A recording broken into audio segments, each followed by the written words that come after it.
नमस्कार, आप देख रहे हैं तेजल मीडिया और मैं हूं प्रेमाराम भादु। आज बाड़मेर विधानसभा क्षेत्र के विश्लेषण कर रहे हैं और देखते हैं कि आज तक की क्या स्थिति है बाड़मेर विधानसभा क्षेत्र की। आपको बताते हैं कि सबसे पहले 1952 के अंदर जब चुनाव हुए, पूज्य तन सिंह जी राम राज्य परिषद से और बिरदीचंद जी ने चुनाव लड़ा, जिसमें 1952 में तन सिंह जी राम राज्य परिषद से जीते और प्रथम विधायक बाड़मेर विधानसभा क्षेत्र के बने।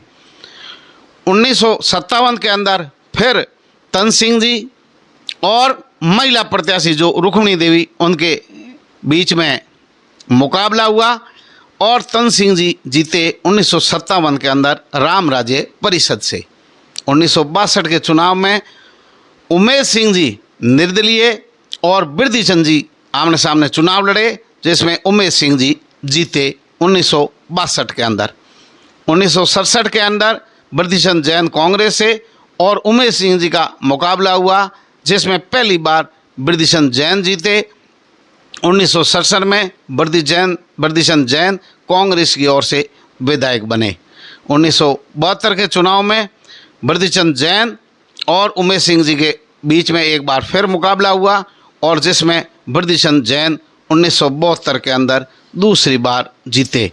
1977 में फिर एक बार बिरदीचंद जैन और उमेश सिंह जी के बीच में मुकाबला हुआ, जिसमें कांग्रेस के बिरदीचंद जैन तीसरी बार लगातार विधायक बने। 1977 के अंदर बिरदीचंद जैन और उमेश सिंह जी के बीच में मुकाबला हुआ और जिसमें बिरदीचंद जैन जीते 1977 में कांग्रेस की ओर से 8,837 मतों से। 1980 के वोटों में देवदत्त तिवारी और रतनलाल के बीच में मुकाबला हुआ। कांग्रेस की ओर से देवदत्त तिवारी कांग्रेस आई की तरफ से विनर रहे 7,778 मतों से। 1985 के वोटों में गंगाराम चौधरी और रिकब दास के मध्य मुकाबला हुआ। गंगाराम चौधरी LKD से विनर रहे 3,416 वोटों से। गंगाराम चौधरी के बीच में चुनाव मुकाबला हुआ। गंगाराम चौधरी JD से विनर रहे 13,008 वोटों से। 1993 में एक बार फिर गंगाराम चौधरी और बिरदीचंद जैन आमने सामने चुनाव लड़े, जिसमें गंगाराम चौधरी IND से विनर रहे 3,477 वोटों से। 1998 के वोटों में बिरदीचंद जैन और तगाराम चौधरी के बीच में मुकाबला हुआ।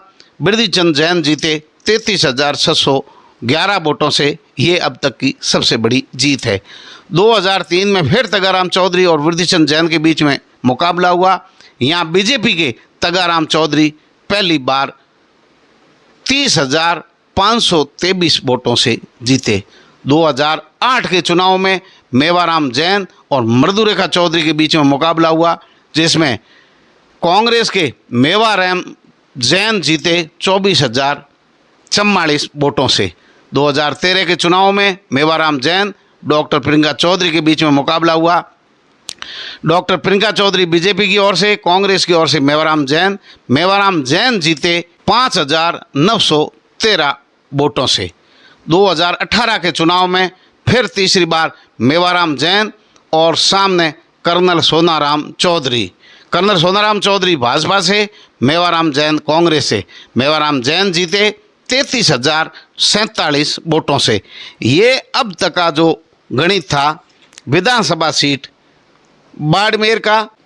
8 बार कांग्रेस के, 1 बार निर्दलीय, 1 बार जनता दल, 1 बार जनता पार्टी, 2 बार राम राज्य पार्टी और 1 बार भाजपा को मौका बाड़मेर विधानसभा क्षेत्र में मिला है। और आपको जानकारी के लिए बता दें कि कांग्रेस ने 3 बार चुनाव चिन्ह बदला।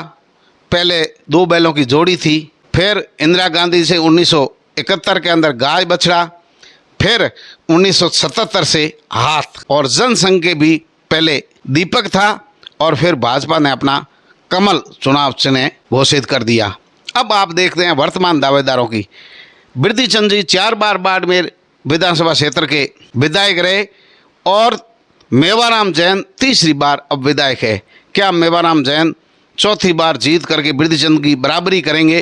तो अब मेवाराम जैन चौथी बार तैयारी कर रहे हैं 2023 के चुनावों की। तो प्रबल दावेदार जो है बाड़मेर मुख्यालय की सीट के मेवाराम जैन, वर्तमान विधायक और गौ सेवा आयोग के अध्यक्ष। आज़ाद सिंह राठौड़ टिकट मांग रहे हैं कांग्रेस पार्टी से।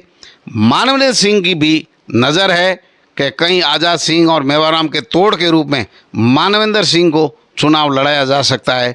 यह भी राजनीतिक गणित जो है गुणा भाग यहाँ किया जा रहा है। यहाँ मेवाराम जी के टिकट में कोई बड़ी बाधा नज़र नहीं आ रही है, और अगर मेवाराम की टिकट कटती है तो ये अप्रत्याशित मामला होगा, ऐसा विश्लेषकों का मानना है। भाजपा की ओर से डॉक्टर प्रियंका चौधरी जो चुनाव लड़ चुके हैं पहले, प्रधान रूपाराम सारण जो चौटन के प्रधान है वो प्रत्याशी टिकट मांग रहे हैं। खेताराम जाखड़ समाज सेवी टिकट मांग रहे हैं। डॉक्टर मृदुरेखा चौधरी ने अभी भाजपा ज्वाइन की है, टिकट मांग रहे हैं। स्वरूप सिंह खारा जो भाजपा के जिला अध्यक्ष है उनकी भी नज़र है। पीयूष डोसी टिकट मांग रहे हैं। दिलीप पालीवाल क्योंकि गैर जाट को टिकट देने का जो है संगठन की मंशा है, दिलीप पालीवाल की भी यहाँ मजबूत दावेदारी है। कैलाश चौधरी केंद्रीय कृषि राज्य मंत्री को भी चुनाव लड़ाया जा सकता है। युवा चेहरा नरपतराज मूड, दीपक कड़वासरा, रणवीर सिंह भादु चुनाव की तैयारी है। और एक अप्रत्याशित नाम हो सकता है सांगाराम जांगीड़ का। सब समीकरण इधर उधर करते हुए सांगाराम जांगीड़ को प्रत्याशी बनाया जा सकता है, इसकी संभावना को भी कम नहीं आंका जा सकता। महेंद्र चौधरी पूर्व IPS, लक्ष्मण वडेरा का भी यहाँ प्रभाव है, उनको भी प्रत्याशी बनाया जा सकता है। अब बीजेपी का जो मूल वोट बैंक है शहर में, उसको मेवाराम जैन से कोई तकलीफ नहीं है और वो हमेशा मेवाराम जैन को वोट देते आए हैं। लेकिन भाजपा का जो मूल संगठन है वो लोग चाहते हैं जाट प्रत्याशी की जगह अन्य किसी OBC वर्ग का मूल OBC के प्रत्याशी बनाया जाए, ताकि इस सीट को एक बार जीता जा सके। बड़ा कड़ा मुकाबला है और जाटों में बिखराव और निर्दलीय खड़ा होना ही मेवाराम जैन के लिए जीत का रास्ता तय करता है। अब है प्रभात चौधरी का भी यहाँ नाम आ सकता है, RLP या अन्य किसी आप पार्टी, बसपा, JJP, इनोलो, किसी से भी चुनाव प्रभात चौधरी लड़ सकती है। अन्य नाम भी कोई चौंकाने वाला यहाँ आ सकता है, अथवा RLP पार्टी, इनमें से किसी को टिकट नहीं मिले भाजपा कांग्रेस के मजबूत दावेदारों को उस पर दाव खेल सकती है। तो RLP का भी बाड़मेर में बड़े मजबूत जनाधार है और पार्टी कोशिश कर रही है। निर्दलीय हमेशा गणित बिगाड़ते रहे हैं बाड़मेर विधानसभा क्षेत्र की, और ये जो परंपरा है, ये जो प्रयोग है निर्दलीय को खड़ा करके जीतने का, ये प्रयोग 1993 में गंगाराम चौधरी ने किया था। फूसाराम मेघवाल बाड़मेर में खड़ा कर स्वयं निर्दलीय जीते, फिर भाजपा ज्वाइन की। यही प्रयोग चौटन क्षेत्र में पहली बार तरुण राय कागा को खड़ा करके गंगाराम जी जीते, और फिर एहसान उतारने के लिए तरुण राय कागा को अगली बार टिकट दी और उनको जीताया भी। तो ये जो प्रयोग था वो मेवाराम जैन भी इसी नक्शे कदम पर चलते हुए हमेशा निर्दलियों के सारे जीत अपनी पक्की करते हैं। देखने की बात रहेगी कि क्या मेवाराम जैन बिरदीचंद के बराबरी कर पाएंगे, चौथी बार विधानसभा में जा पाएंगे, या भाजपा को दूसरी बार खाता खोलने का मौका मिलेगा। बाड़मेर की सबसे हॉट सीट जो है, बाड़मेर स्थानीय विधानसभा की सीट है, पूरे ज़िले की जो हॉट सीट है वो यही है, और राजस्थान भर की नज़र है। भाजपा का सूखा ख़त्म राजनीति कब होगा, ये भाजपा की पूरी मंशा है। लेकिन अंदर खाने जो है मूल संगठन प्रियंका को टिकट नहीं देना चाहता है, नए लोगों को लाना चाहता है। लेकिन आम लोगों में और पब्लिक में सबसे मजबूत जो दावेदार है वो डॉक्टर प्रियंका चौधरी है, क्योंकि जो लोग गंगाराम जी से, रामदास जी से जुड़े हुए थे, वो गंगा दल के जो लोग हैं वो एक बार डॉक्टर प्रियंका चौधरी को विधायक बनाना चाहते हैं, देखना चाहते हैं।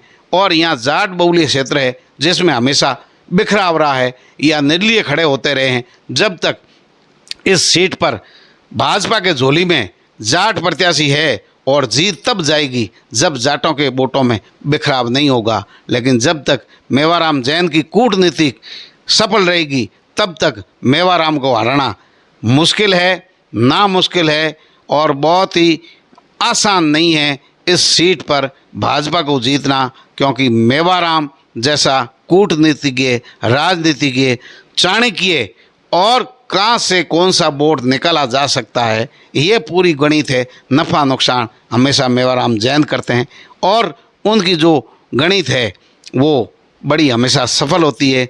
रणनीति और मुख्य जीत का कारण मूल बीजेपी का वोट बैंक मेवाराम के खाते में जाना और जाटों में बिखराव, यही मेवाराम जीत के मुख्य आधार हमेशा रहे हैं। आगे क्या होगा ये तो फैसला जनता के हाथों में है।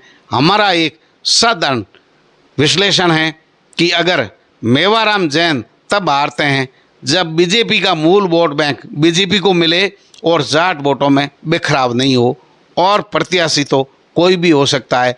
भाजपा को जीतने के लिए इन चीज़ों पर बलिदान देना होगा।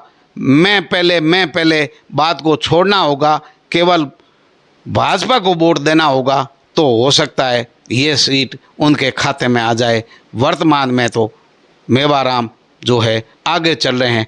अखबार के समीकरण कुछ भी बताए, जनता में जो लोकप्रियता है, जो भीड़ उमड़ रही है, जो कार्यक्रमों में लोग जा रहे हैं, वो उन सब से लग रहा है कि अभी भाजपा पीछे चल रही है और इनकी गणित बिगाड़ने के लिए आरएलपी और निर्दलीय तैयार बैठे हैं, क्योंकि जो जीतना चाहते हैं वो बहुत कुछ गणित पर्दे के पीछे नफ़ा नुकसान भाग गुणा कर रहे हैं और अपनी जीत की जो है चौथी बार जीतने के लिए मेवाराम जैन चौका लगाने के लिए मैदान में डटे हुए हैं। उनकी रणनीति कितनी कारगर होती है और भाजपा की जो एकजुटता है, वर्तमान में सब मनमुटाव भुला करके, जैसा कि मृदुरेखा चौधरी को भी भाजपा में लाया गया, तो अंदर खाने भाजपा कितनी मजबूत है, अपने वोट बैंक को साधने में कितनी कामयाब रहती है, इस पर निर्भर होगा कि ये जो है जीत भाजपा के पाले में जाएगी या कांग्रेस के पाले में जाएगी। बलिदान भाजपा को करना पड़ेगा, मनमुटाव छोड़ना पड़ेगा, मेरा छोड़ना पड़ेगा, पार्टी का सब कुछ, तो कोई बात जो है पार लगेगी, ऐसा मानना है हमारे चैनल का।